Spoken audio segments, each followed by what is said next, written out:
Gonflement de l'abdomen dû à l'accumulation de gaz dans l'intestin pouvant être douloureux ou inconfortable. Bonjour à tous, vous l'avez compris avec cette petite définition, nous allons donc parler aujourd'hui d'un grand thème, les gaz et ballonnements. Je pense que vous avez tous été témoins, au moins une fois dans votre vie, d'un gonflement de votre ventre, de rots ou de flatulences plus fréquentes que d'habitude.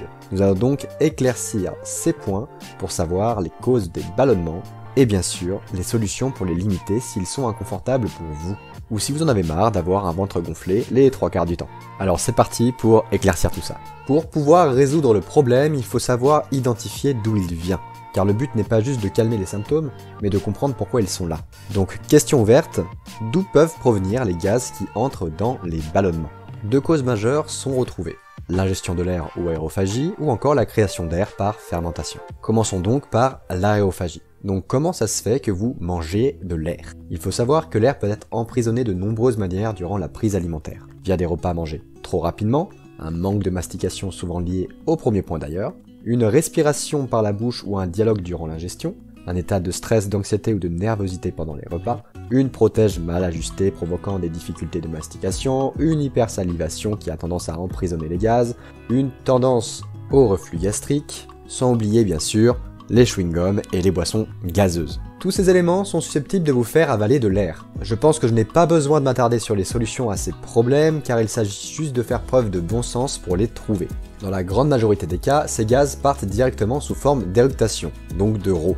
Mais parfois, une partie peut passer le sphincter et atteindre vos intestins. Ce gaz rejoindra alors celui qui est déjà créé naturellement et participera donc au ballonnement. Ce genre de souci est accentué si vous allez vous allonger rapidement après un repas ou si vous êtes semi-allongé. En revanche, en position debout ou si vous allez marcher juste après un repas, le phénomène s'inverse et les gaz sortent directement par le haut. Donc une petite marge digestive peut être intéressant pour cet aspect, mais également pour la digestion globale de votre repas. L'aérophagie, c'est le problème le plus simple à identifier. Le problème, c'est que parfois, c'est inconscient, donc vous ne le remarquez même pas. Mais comme on l'a vu, la partie de gaz qui passe dans l'intestin est quand même infime, donc c'est pas ça le réel gros souci à prendre en compte si vous êtes tout le temps ballonné. Donc maintenant, passons à la création du gaz par fermentation intestinale, qui représente quand même 75% des gaz que vous allez créer. Déjà, la fermentation intestinale, c'est quoi? C'est la création de gaz par l'organisme qui est complètement naturelle. En moyenne, le microbiote, donc les bactéries qui tapissent votre côlon, créeront entre 0,5 et 1,5 litre de gaz par jour, en fonction des personnes, qu'il évacuera principalement sous forme de paix. Pour les curieux, on pète entre 13 fois et 21 fois par jour. Et oui, il y a des chercheurs qui se sont consacrés à ça, pour vous donner ces chiffres, un grand merci à eux. La plupart des flatulences se produisent durant votre sommeil, d'où l'impression que vous ne pétez pas autant. Outre le gaz naturellement créé, on peut avoir une augmentation de celui-ci si on fermente des aliments qui en créent encore plus. En gros, plus vous donnerez de la nourriture à certains types de vos bactéries, plus celles-ci créeront du gaz. Je le répète, c'est un phénomène complètement naturel et normal. Mais si vous ressentez des inconforts ou des douleurs, il est intéressant d'approfondir ce point pour trouver dans votre alimentation les responsables. Le microbiote étant propre à chacun, vous ne réagirez pas tous aux mêmes aliments. Les plus susceptibles de vous causer des soucis sont les aliments qui fermentent, comme la famille des choux, donc tout ce qui est chou-fleur, chou de Bruxelles, chou rouge, brocoli, artichaut, etc., accompagné de l'oignon, du ver du poireau, du réfort ou encore des radis.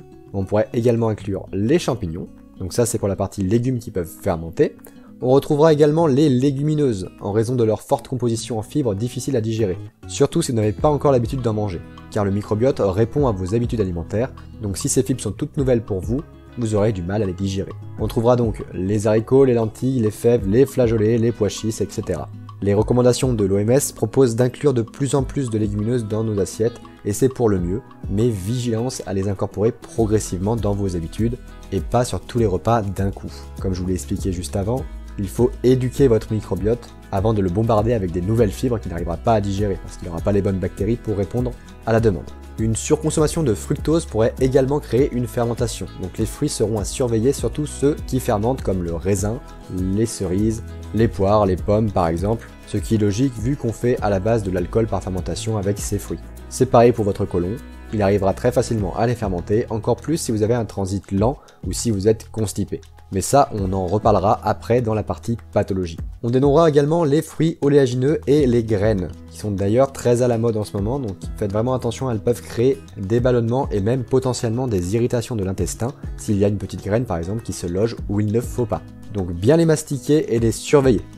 Tout ce qui est produits complets, son de blé et ce genre de choses qui par leurs fibres sont beaucoup plus résistantes à la digestion, comme les oléagineux, peuvent également irriter et fermenter, surtout si, encore une fois, vous n'avez pas encore l'habitude d'en manger. D'ailleurs, vous avez pu remarquer que le pain frais provoque très souvent un gonflement de votre ventre car il va le fermenter assez rapidement. Quand il est tout frais, on va avoir les levures qui n'ont pas fini leur travail finalement et vont le finir directement dans vos intestins, d'où la création de gaz supplémentaires. Donc ne vous inquiétez pas, c'est pas le pain en lui-même finalement qui vous fait gonfler, c'est vraiment le fait qu'il ne soit pas fini de cuire si vous préférez. Donc si vous le mangez un petit peu plus tard ou si vous le faites griller, ce phénomène sera largement atténué, voire il disparaîtra. C'est pour ça qu'on ne gonfle pas vraiment quand on prend des biscottes par exemple. On pourra noter également qu'en fonction de la capacité d'assimilation de chacun et de votre tolérance, les produits contenant du lactose peuvent être mis en cause dans vos ballonnements, tout comme les fromages à moisissure également. On pourrait noter quelques autres éléments comme la surconsommation de viande rouge en vue de la graisse qu'elle a à l'intérieur et la surconsommation de graisse alimentaire ou encore de sucre comme ce qu'on va retrouver dans les pâtisseries et autres. Bref, vous avez compris, la liste qui est assez longue et pourrait encore s'étoffer, mais il faut bien comprendre que chacun d'entre vous réagira à d'autres choses. Donc le but ce n'est pas de retirer tout ce que je viens de vous dire à l'instant, surtout pas, c'est de mener votre propre enquête afin de trouver lesquels sont responsables. Pour ce faire, rien de tel que des tests d'épreuve que l'on fait souvent en médecine. Un test d'épreuve c'est tout simple, ça passe par une analyse de ce que vous allez manger. Le plus facile c'est de noter ce que vous avez mangé et de noter également vos symptômes. Et grâce à ça vous allez réussir à identifier beaucoup plus rapidement les éléments qui pourraient être mis en cause. Et c'est là que la petite liste que je vous ai dit fait sens. Et une fois que vous avez trouvé un suspect, il faudra donc faire le petit test d'épreuve, donc le retirer de vos habitudes alimentaires de manière stricte sur une petite semaine. Et si les symptômes disparaissent, vous avez donc trouvé le coupable. Vous pourrez après le réintroduire progressivement bien sûr, donc c'est pas le retirer globalement, mais en petite quantité au fur et à mesure afin de trouver ou de déterminer votre seuil de tolérance. Si les mots persistent après cette petite recherche, il va falloir trouver un autre coupable. Dans ce genre de démarche, n'hésitez pas à demander à un diététicien ou un médecin spécialisé pour vous accompagner dans cette enquête. Maintenant, il faut savoir que les éléments de cette liste correspondent à un régime bien connu maintenant, et vous connaissez sûrement déjà, c'est les FODMAP. Alors je vais faire un point sur ça car ce régime est mal utilisé à mon sens par la plupart des prescripteurs. Le régime FODMAP est un régime qui recense tous les éléments possibles qui pourraient irriter ou fermenter dans vos intestins et vous demande de les retirer de votre alimentation. Il s'agit d'un régime extrêmement restrictif et drastique qui est difficile à mener, que l'on donne principalement aux personnes en grande souffrance intestinale, souvent dans le cas pathologiques comme le syndrome de l'intestin irritable ou du côlon irritable. Ce qu'on oublie, c'est que ce régime doit être temporaire pour calmer l'inflammation. Puis les éléments sont réintroduits progressivement afin de permettre d'identifier les menaces propres à chacun. Dans la majorité des cas, on oublie de faire l'étape de réintroduction et on l'utilise juste pour calmer les symptômes, et c'est là qu'est l'erreur majeure, à mon sens. Le but quand on souffre d'inconfort, c'est de trouver les causes et aliments qui s'y prêtent quand on le peut, ce qui permet donc de retrouver un confort nutritionnel optimal. Bref, c'était une petite aparté sur ce régime. Hormis les aliments purs et durs, on notera également la quantité de fibres globale qui pourrait poser problème. En effet, les fibres sont très importantes pour notre transit. Si vous ne les connaissez pas encore, allez checker la vidéo sur les fibres que je vous ai déjà faite. Mais en cas de surconsommation, que l'on peut trouver chez les personnes qui viennent juste de recommencer à manger des légumes ou qui viennent de les rajouter à leur habitude, ou chez les populations végétariennes, le microbiote n'arrive pas forcément à suivre et on a donc une surfermentation et des douleurs qui peuvent arriver. Je le répète, l'alimentation c'est une balance immense, on évite les abus sur les éléments, et pour les fibres, si on n'est pas habitué à manger, allez-y mollo et privilégiez les fibres solubles. On notera aussi les édulcorants et en particulier le sorbitol qui fermente dans vos intestins. Donc attention, ils sont utilisés dans pas mal de choses pour sucrer, que ce soit dans les produits minceurs ou les produits sans sucre, ou encore vos boissons. Donc à bien vérifier pendant votre petite enquête. En dehors de ce que vous allez manger, je vais m'adresser principalement aux femmes. Le cycle menstruel peut causer des inconforts dans cette zone-là, ainsi que des gonflements, que ce soit avant, pendant ou même après, en fonction des femmes. Bon, j'ai pas besoin de vous le dire, vous l'avez sûrement déjà remarqué. Donc pas d'inquiétude à proximité de ces périodes-là. Ce sera complètement normal si vous avez votre ventre qui est plus gonflé. C'est même pas forcément des ballonnements dus au gaz. juste un gonflement à cause de ce qui se passe actuellement.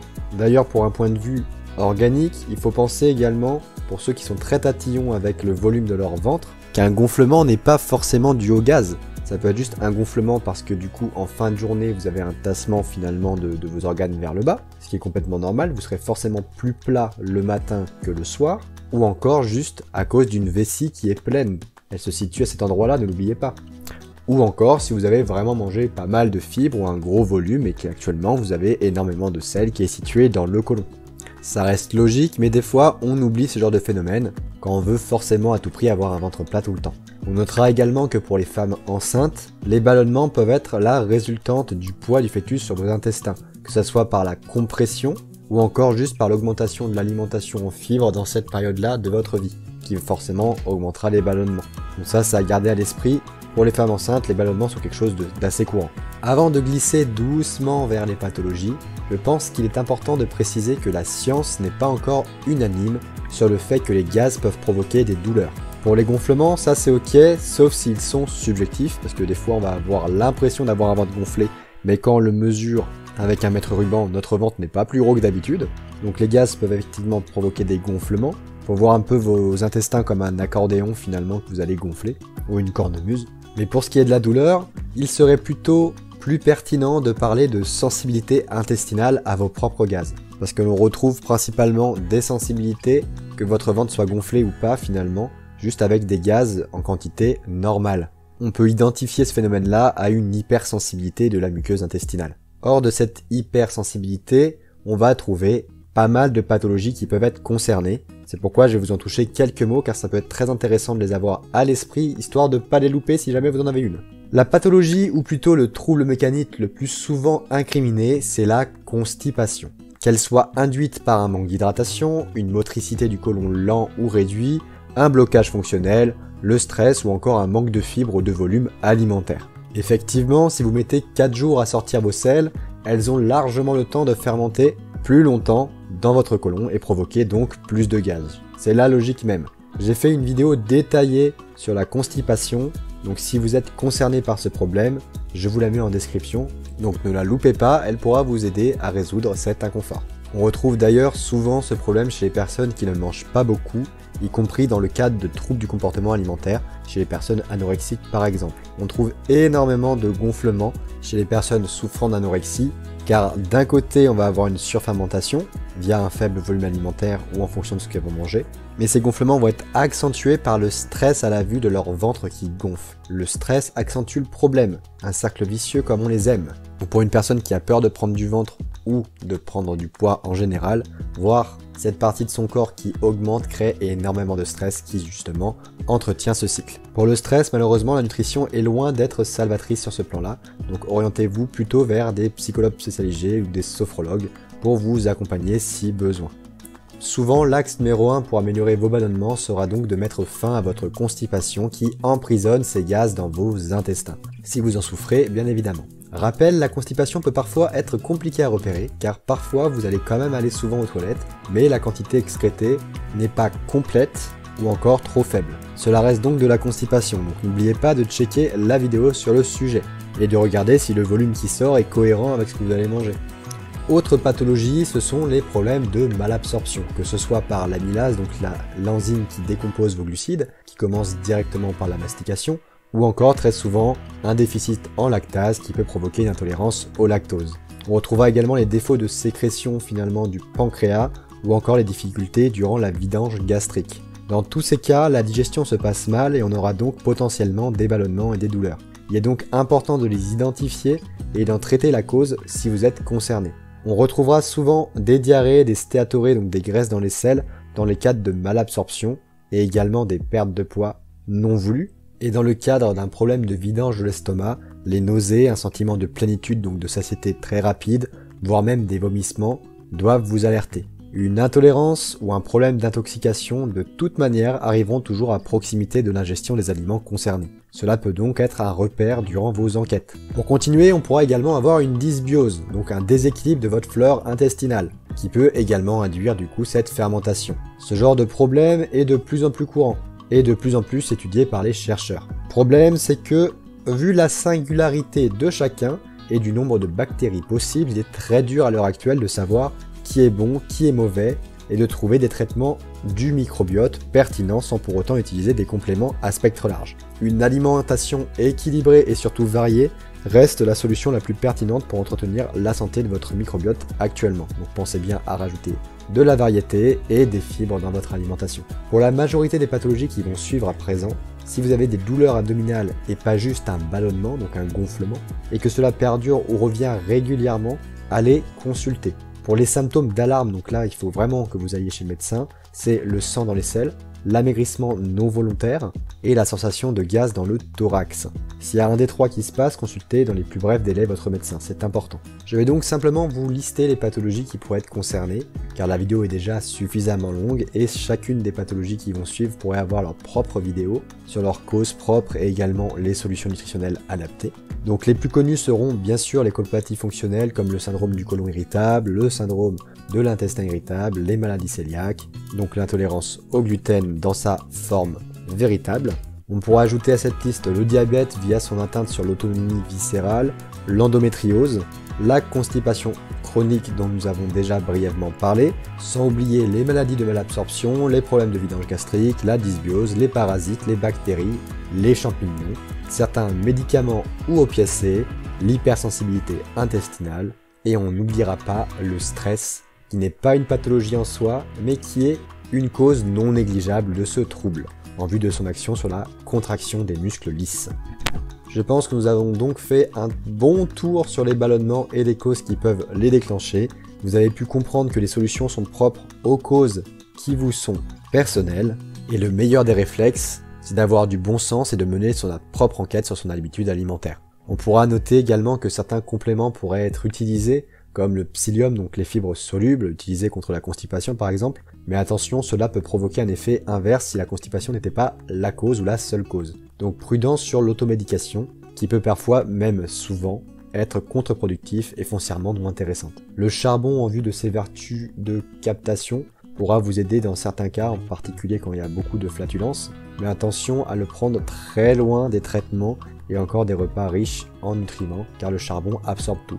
Donc grosse vigilance sur son utilisation et sur la pertinence de sa consommation. En conclusion, les ballonnements, quand il s'agit d'air bloqué, sont la résultante de tout ce qui se passe durant votre digestion et de ce que vous mettez dans vos assiettes. Optez donc pour les bonnes habitudes, identifiez les causes qui vous sont propres et travaillez dessus. Rappel, les diététiciens ont l'habitude de ce genre de problème, donc n'hésitez pas à vous rapprocher d'eux pour vous aider dans cette enquête. Si c'est un sujet qui vous tracasse, ils pourront mieux vous aiguiller sur votre propre cas.